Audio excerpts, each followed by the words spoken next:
But when you think about what life is really all about, when you think about what it means to have a good, fulfilling life, there's usually 2 or 3 areas that people look in. For us as Christians, it begins with having fellowship or walking together with our God. Being in close communion with Him is the meaning of a good, fruitful, and productive life. Because of that, and an extension of that, comes when we have the right kind of relationships, especially with our spouses, but even with the rest of our family, even our friends and our brethren. These relationships can be destroyed if that first is not there, if there's not fellowship with our God. In addition to that, for many of us, the work that we do, whether it be in the secular world, going out and holding particular jobs that we have, or whether it be someone who is staying at home and taking care of the family and the kids, the work that we engage in, we want it to be good and productive. We want to be able to look back at the day, at the end of the day, and say that we have done a good day's work. There's a lot of fulfillment that's found in that. In the Garden of Eden, when you had this tree that was there in the midst of the garden, you had all 3 of those things. But because of man's sins, we lost that. And so where I want us to begin tonight is thinking about the setting in which that tree was found, where it was actually placed in the garden. So Genesis chapter 2, verses 8 and 9 were read for us a moment ago. But picking up at verse 10. Now a river went out of Eden to water the garden, and from there it parted and became 4 riverheads. The name of its first, and I'm not going to go through the different names, but if you go through verses 10, 11, and 12, you'll see that several different times it mentions that there were gold in these particular areas where these riverheads parted from one another. Verse 15, then the Lord God took the man and put him in the Garden of Eden to tend and to keep it. Verse 16, and the Lord God commanded the man, saying, of every tree of the garden you may freely eat, but of the tree of the knowledge of good and evil you shall not eat, for in the day that you eat of it you shall surely die. So this tree of life was planted there in the garden, and it says that this garden was eastward. One of the things that when you go through the Scriptures, and I haven't went through to verify this throughout the Scriptures, I think it would be a long time to be able to prove this, but one of the things that I've heard some commentators say is that as man moved further and further away from the east, as they would move westward, this was something that was always symbolic of them moving further and further away from God. And one of the things that we will see in the Scriptures is that this garden is planted to the east. And there's going to be several other things that as we look toward the east, we're going to be able to see that God is pointing back to, it seems, this perfect relationship and this perfect situation and environment that man was in when he was in the Garden of Eden. This tree was planted in the midst of the garden, which means it was in the middle or the central part of the garden. It was the centerpiece of the garden. That this was the one that God had planted, that man was to eat from it so that he might live and live eternally. Now, with this tree, commentators are split about whether or not they ate once from it or whether or not they ate continually from it. I don't know. Just to be quite honest with you, I don't know. I don't know if it was that they had never taken of the tree of life, but I do know that in the book of Revelation it talks about there being, seems like 2 trees really, and it also sounds like the leaves are never dying away, which means it's always going to be taken part of. But it was in the middle. There are different rivers that parted from there, and these rivers were life-giving streams to the different areas. And also in these areas where these rivers were going, gold is mentioned. This is going to play a part as we move through the lesson. But pay attention to the idea of that gold and fine gold that's talked about there. But then you come to this other tree, that in the same vicinity, in the same garden that you had this tree of life, you also had this tree of the knowledge of good and evil. God told them not to eat from this tree. Again, commentators are split about why that was, and if they weren't to eat from it, why was it even there to begin with? Some suppose, and again, this is just supposition, some suppose that God had intended at some point to have man have knowledge of good and evil, but it was not yet time. They say that because when Satan came to Eve and said to her that this is something that's going to be able to, or she understood from him, able to make her wise, she understood that. And that throughout the Scriptures, one of the things that we read about over and over again is how it is that God intends for us to be like him and to have knowledge of good and evil. So some suppose that it was to be eaten from at some point, just not at that time. What we do know for sure that is beyond doubt is this: God said, don't eat of it. Eve understood it because when she was asked about it, she said, not only should we not eat of it, but we should not even touch it. So there was no doubt at this particular time, at the very least, she was not to even come in contact with this particular tree. Because when she did, that's when it was lost. So in Genesis chapter 3, notice a few verses. Genesis 3, starting at verse 1. The serpent was more cunning than any of the beasts of the field which the Lord God had made. And he said to the woman, Has God indeed said, You shall not eat of every tree of the garden? The woman said to the serpent, We may eat of the fruit of the trees of the garden, but of the fruit of the tree which is in the midst of the garden, God has said, You shall not eat of it, nor shall you touch it, lest you die. Remember we said about the tree of life? That it was where? In the midst of the garden. The tree of knowledge of good and evil was also in the same area. It was in the midst. It was a centerpiece. It was central in the garden as well. But Eve knew not to even touch of the two trees. So she has two choices that are right there before her. You have both of these trees, the tree of life and the tree of knowledge of good and evil. They're both there. She knows that God has said to eat of this one and it gives life. This is the one that you are to have for life. The other that is also in the midst is right there. Don't even touch it. So she has a choice, a very vivid image. Choose life or choose death. God said, the day you eat of this, you will die. Satan was able to change her mind by just simply saying, You shall not surely die. And so she took of the tree, she gave to her husband who was actually there with her, and they both ate of it. And we know the curse that came as a result of that. And so when you have these two trees, you see that the fellowship that they had with God is now destroyed. That when God is walking through the midst of the garden in the cool of the day, they are afraid and they hide themselves. The relationship between the two of them is strained and damaged. Because now it's a matter of Adam looking at God, really, and blaming God.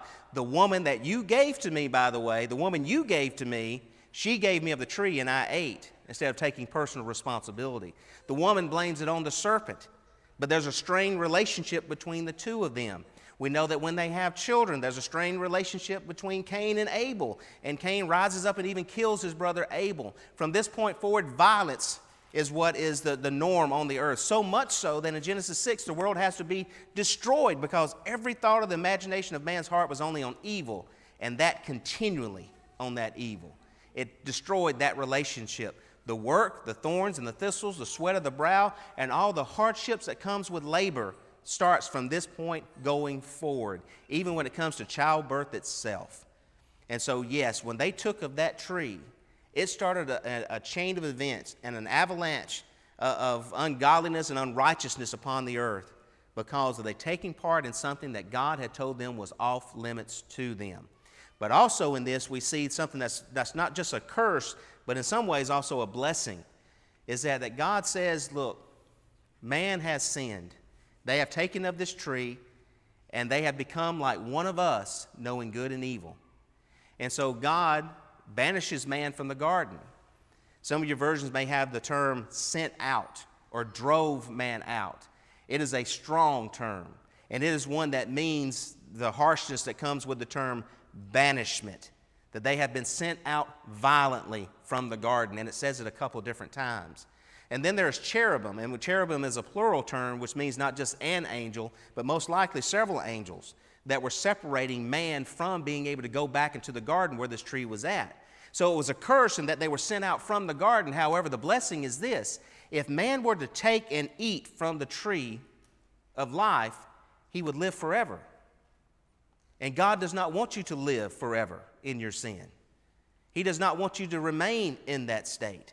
So God says you have to die. You cannot live this way. You have to die. But there's life that I want to give to you. So even in the midst of Genesis 3, he says, look, there's going to be a serpent that's going to bruise the heel of the seed of woman. But the one that is that seed, he's going to crush the head of Satan. And from that point forward, God has always been moving us back to this thing that we have lost. This right relationship with him, the right relationship with one another, and the right relationship to our work. And so man has lost, at this point of time, all of his rights and all the privileges he had to that tree of life. And he no longer enjoys it. But from that time forward, God is always trying to move us back to that. And one of the places I think you see that is when you go through and you think about the tabernacle. And there's several very interesting things about the tabernacle that I think are important when we talk about our study tonight. One of the things about the tabernacle and the temple is that this tabernacle and temple were always to be facing the east. And this was for a few different reasons. One was because, as many scriptures will state, the east is where the sun rises. And so this dawning of new day, this freshness and this enjoyment of God creating something new each and every day was to be enjoyed when the tabernacle and the temple was facing east. But another thing as well is that symbolically some believe, and I think there's a lot of things that bear this out to possibly be at least partially true, is that toward the east is where they had lost all of these things. Because the tabernacle itself and facing east was also to be reminding that there was a work and there was a tending to that needed to be done. And so some of the language that's used in Genesis chapter 2 and 3 about man being in the garden and working and tending to it, some of that same language is used when it talks about the priest going in and seeing to the worship and the things that were necessary for the worship of the tabernacle and the temple system. They were to be working it and tending to it. God had placed the man in the garden to do that, the same way God had placed priests in the tabernacle and temple. They were selected individuals and not just anyone randomly. Also, God dwelt in the garden with mankind. In the tabernacle and the temple, this was symbolic of where God dwelt. We know through our studies it's not where God actually lived, but it was symbolic of where God was dwelling and where man was going to be in fellowship and could enjoy having fellowship with God once again. But there was also, just as it was when man was driven out of the garden, when the tabernacle and temple system was there, there was a curtain, there was a barrier, there was a protective area between man and the most holy. And that intimate fellowship that was lost in the garden was still not restored. And the tabernacle was a very vivid image of that very fact. You're still separated from your God. But there is a way back. And God is still near. And God is still close by. Though man was driven from the Garden of Eden, though all the rights and privileges were taken away from him to take of the tree of life, God had not abandoned mankind. And God was willing for long periods of time, when it comes to human history, to dwell, as it were, in this tabernacle or temple system.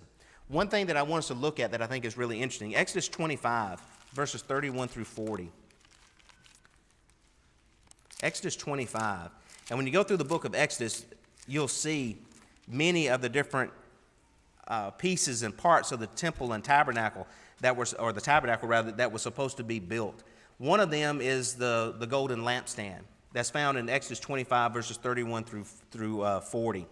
Now, notice in verse 31, you shall make a lampstand of pure gold. You remember the gold that was talked about in the Garden of Eden and coming out from the rivers. Of this pure gold, make the lampstand. It shall be hammered work. Its shaft, and notice how it uses this language, its branches, its bowls, its ornaments, knobs, and flowers shall be of one piece. Verse 32, and 6 branches shall come out of the side. Verse 33, these bowls shall be made like almond blossoms. Several times throughout that text, it talks about this golden lampstand being having these branches that come out from it, instead of things just like stems or arms or some other symbolic language that could be used, but it uses branches. Most commentators believe, and I think this is something that we'll see when we go to the book of Revelation as well, that this golden lampstand was probably supposed to be symbolic of this tree of life. That this is the thing that we're going to see, that Jesus says that he walks in the midst of all these golden lampstands. And he's the one that can remove your candlestick from the lampstand. And so Jesus is the one who has the power of life or of death. And we are to be the kinds of people who are always seeking and choosing life. What will it be that we will choose? And it's made from some of the same items and same things that we see in the Garden of Eden itself. So most likely, when the Israelites saw these things, it was symbolic of all that God had blessed them with at some other point in time in their past to be in fellowship with their God. But there's some other places, too, where the tree of life is directly mentioned. And this is when we go to the book of Proverbs. And so if you go to Proverbs, and let's first go to Proverbs chapter 3, the third proverb, as we talk about walking wisely. Did man only have hope whenever he went to the tabernacle, whenever he went to the temple? Was it only there that he would have any type of hope or any type of encouragement, especially when it comes to the tree of life? And it's interesting that when you go through the Proverbs, and really this is the only other time in the Old Testament that the tree of life is even mentioned, is these 4 times in the book of Proverbs. And it's going to talk about how you can do certain things that will be like walking up to that tree of life and taking of its fruit. And so the image of wisdom is a beautiful image throughout the book of Proverbs. We know that. We know that how wisdom is personified as being in chapter 1 like this really nagging woman. And this nagging woman is walking up and down the streets and says, how long are you going to keep ignoring me? Listen to me, you simple ones. Pay attention to what I'm telling you, because if you don't, then you're going to want to hear me someday. And when that day comes, if you haven't been listening to me, all I'm going to do is laugh at you and make fun of you because you've ignored me this whole time. And so wisdom being personified that way is not always the best way to get attention. But in chapter 3, as this wise man is giving instruction to his son, he talks about seeking after wisdom and how important it is to seek after wisdom. And notice some of the things that seeking after wisdom and walking wisely will give to you. My son, verse 1, do not forget my law, but let your heart keep my commands. Notice verse 2, for length of days and long life and peace they will add to you. What was lost in the garden? Life itself. But here, length of days is given by wisdom. What else was lost in the garden? Peace. There was animosity that came into the world because of losing the tree in the garden. However, here in verse 2, and peace they will add to you. Let not mercy and truth forsake you. Bind them around your neck. Write them on the tablet of your heart. Notice verse 4. And so find favor and high esteem in the sight of God and man. The relationship both with God and man is extolled. Verse 5, trust in the Lord with all your heart and lean not on your own understanding. Verse 6, notice this, and in all your ways acknowledge him, and he, God, will direct your steps.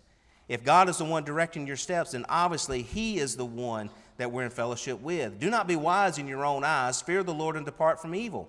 It will be health to your flesh. Again, verse 8, it will be health to your flesh and strength to your bones.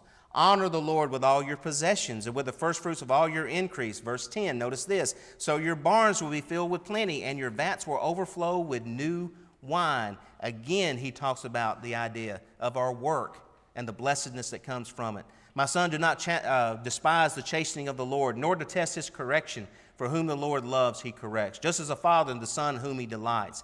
Happy is the man who finds wisdom, and the man who gains understanding. For her proceeds are better than the profits of silver, and her gain than fine gold. She is more precious than rubies, and all the things you may desire cannot compare with her. Length of days is in her right hand. Again, he mentions this. And in her left hand, riches and honor. Her ways are the ways of pleasantness, and all her paths are peace. She is like, verse 18, she is a tree of life to those who take hold of her, and happy are all who retain her.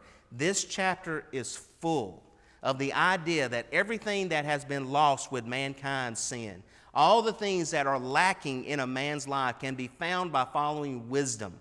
This wisdom is not man's wisdom. It is not something that man has come up with, but it's something where God himself has directed our steps. Not only has he given us the commandment to do what he tells us to follow in, but he gives us the steps to follow in. These things are things which we obey from the heart and not just the head. It is something that we follow because it is the very meaning of life itself. We have before us in the Proverbs wisdom and folly. We have death and life presented to us. He is begging his son to choose life, choose wisdom.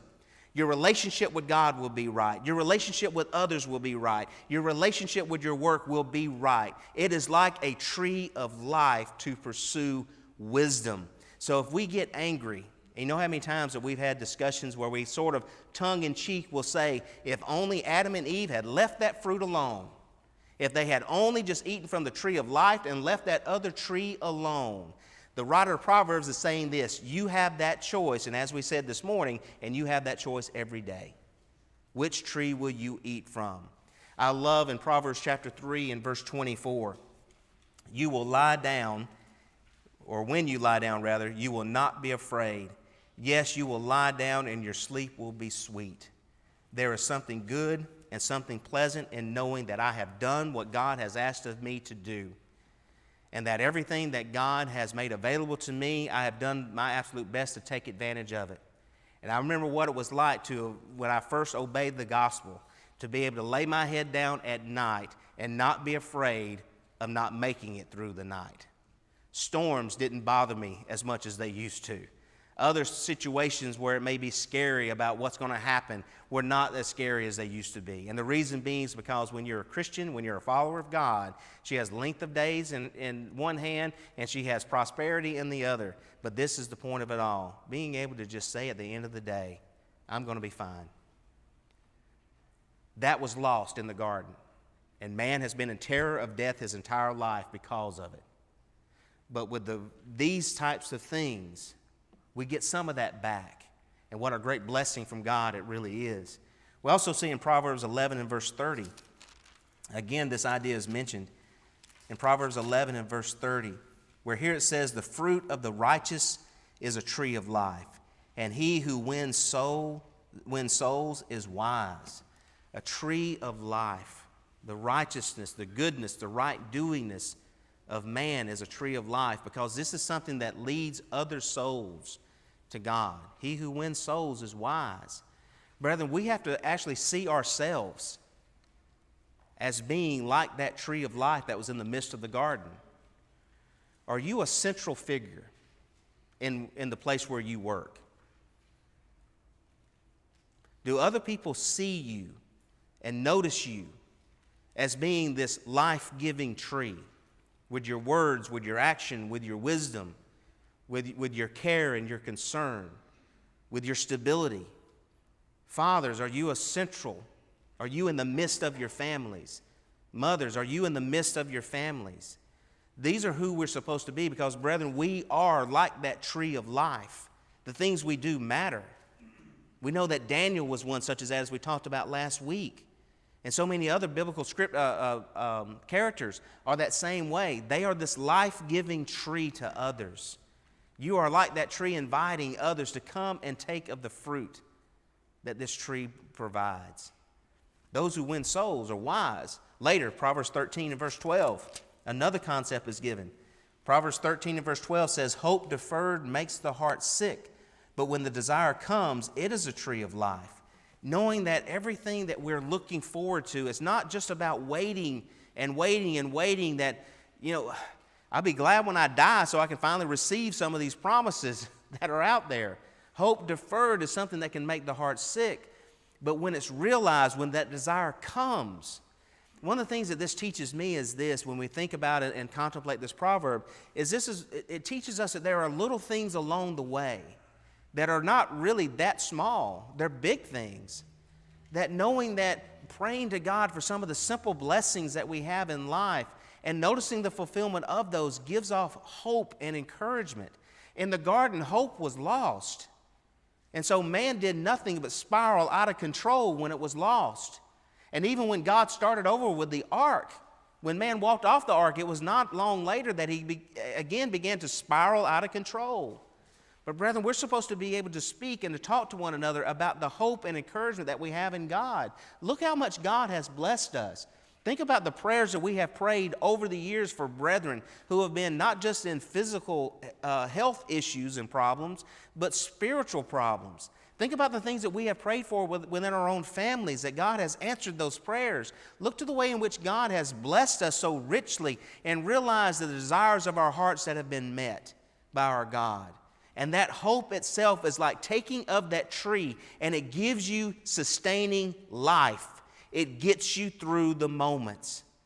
So when we go through those good times, those wonderful times where we see that God has blessed us, hold on to them, because there's a moment coming where you're going to have to look back at that hope and grab hold of that hope, as Hebrews said, as an anchor, but as we see here, as a tree of life that gives you a sustaining and a sustainment of your life. One other one in the book of Proverbs is Proverbs 15 and verse 4, where it says this: a wholesome tongue, or a healthy tongue, a healing tongue, is a tree of life, but perverseness in it breaks the spirit. A healing tongue. It is so easy And many times we don't even have to think about it to say something that can be hurtful and that can break the spirit of another person. Calling a person old just because they just turned 50 is not right. But when you think about the power of the tongue, we know how strong it really is. But the tongue is supposed to be something that is able to heal as well. And that's not something that comes easy. And that is something that in many cases is going to be artful. But whenever we're able to speak words that are able to heal another person, the maturity that comes along with that, the real care and concern that comes along with that, for that person on the receiving end of that, the one who has come in and said, my marriage is falling apart and I don't know what to do, being able to speak words that heal, brethren, that is like the tree of life. My children are out of control and I don't know what to do. My life is unwinding before my eyes and I don't know what to do. I have lost my job and all the security that I'd been counting on all these years, and I don't know what to do. Being able to speak healing words when you're that person, on the other end of that, that is a tree of life. The breath that it breathes back into your soul, the comfort that it gives, that is something that is so valuable. And so God has not left us abandoned. He gave us, I believe, some symbolism when it comes to the idea of worship in God's presence. But He also has given us instruction on how we can look back at, yes, these things were lost in the garden, but notice you can get some of this back. But it's still not in fulfillment. Later in the book of Revelation, however, and this is the beauty of all of it, that God is going to one day bring to us. In Revelation, He mentions the tree of life as well. First, in Revelation 2, verses 1 through 7. And it's interesting that it's to this particular church, the church at Ephesus, that He writes these things. You remember the church at Ephesus in Revelation chapter 2 is written as being this church that has lost and left their first love. But notice that at the very beginning in verse 1, he says, these things says He who holds the 7 stars in His right hand. And notice, who walks in the midst of the 7 golden lampstands. I know your works, Jesus says, your labor, your patience. I'm not far from you. He says, I know that you cannot bear with those who are evil, and you have tested those who say that they are apostles and are not, and have found them liars, and have persevered, and have patience, and have labored for my name's sake, and have not become weary. Nevertheless, I have this against you, that you've left your first love. Remember, therefore, from where you have fallen, repent and do the first works, or else I will come to you quickly and remove your lampstand from its place, unless you repent. And then in the midst of this, in verse 7, he who has an ear, let him hear what the Spirit says to the churches. To him who overcomes, I will give to eat of the tree of life, which is in the midst of the paradise of God. He mentions lampstands. He mentions the gold. Obviously, symbolisms to some of the things that were there in the very, very beginning. And this lampstand that was there in the tabernacle, in the temple, he mentions here. And now He's there and He can remove your lampstand. He can remove your tree of life. However, if you overcome, He will give to eat of the tree of life to those who overcome.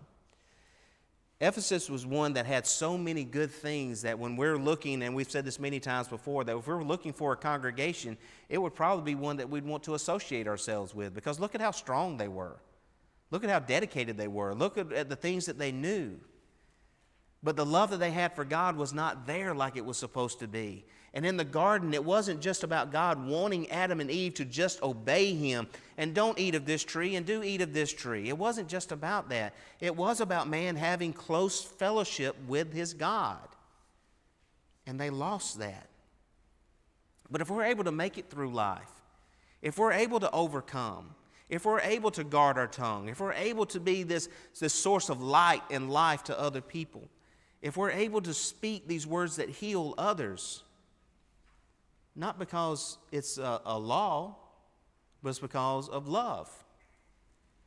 If that's the thing that gets us to the end, that's when God gives us this opportunity to eat from this tree once again. Later, at the end of the book of Revelation, Revelation chapter 21. As this great scene has been presented in the previous chapter of people coming before the throne to be judged, John here writes, "Now I saw a new heaven and a new earth." Why a new heaven and a new earth? First and foremost, because this tree that was in the garden was lost. Not only were there cherubim that were set up between so man could not go back into the garden, but then there was a flood, and it was lost forever. And this garden was destroyed. So where is the tree? Was the tree destroyed as well? No. There's a new heaven and a new earth.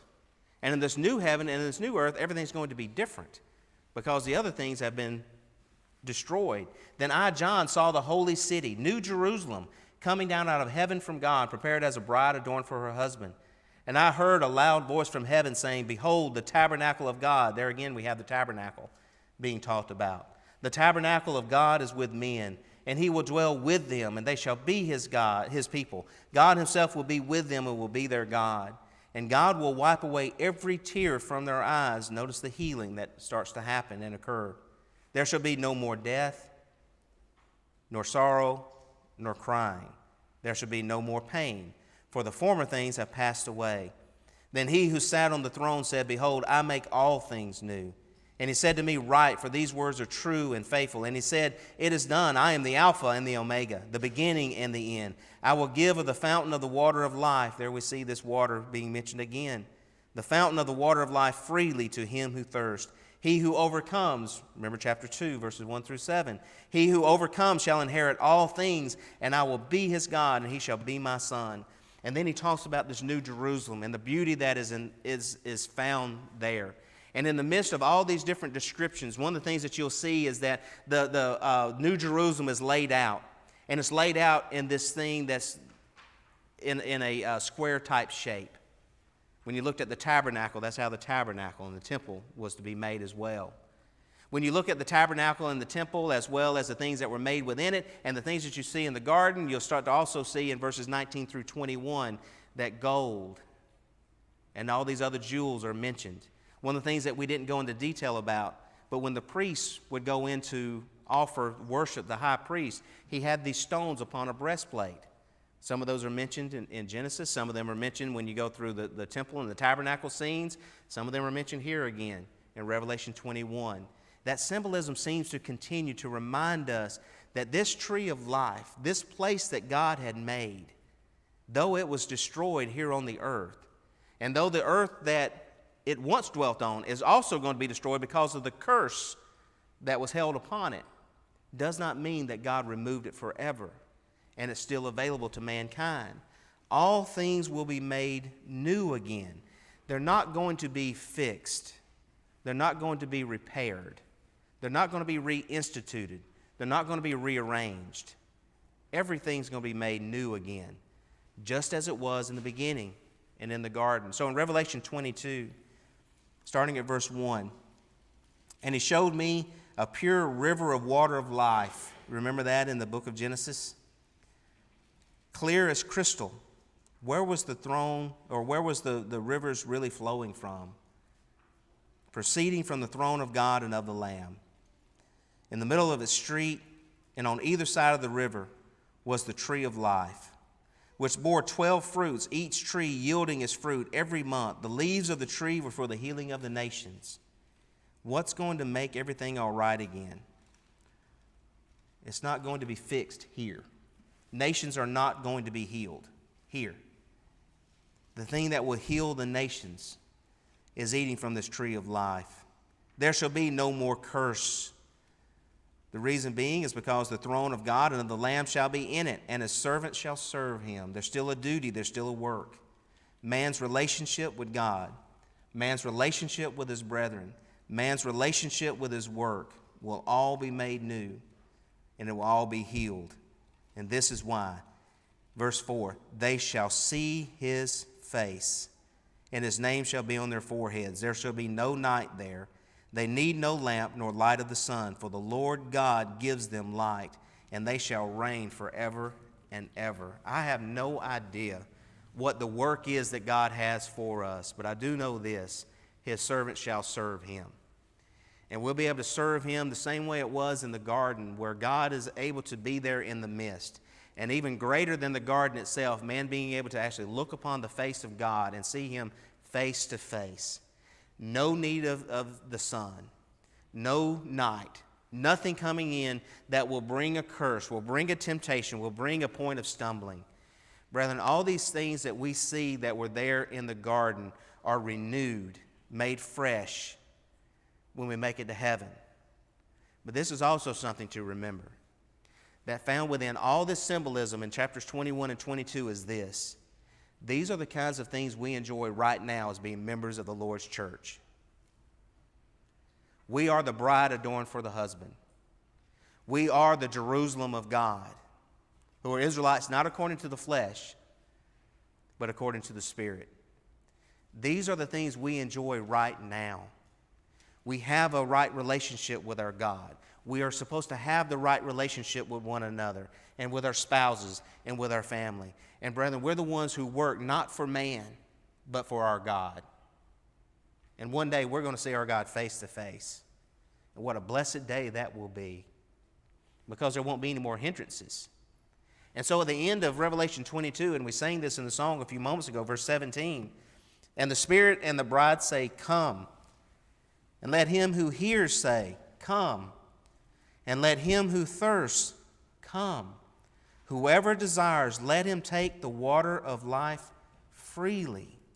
This tree of life in the midst of God's home, where God Himself is the one who gives life.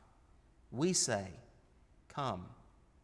If you're one who needs to take of the tree of life, it says that they will be able to take of this tree freely. No hindrance, the barrier broken down. You'll be able to drink of the water freely, nothing hindering you. And so the bride and the Spirit tonight say, come. If you're subject to the invitation, if you need to repent, if you've lost touch with that life-giving sustenance that God provides, let it be restored tonight. If we can help you in any way whatsoever, please come as together we stand and sing.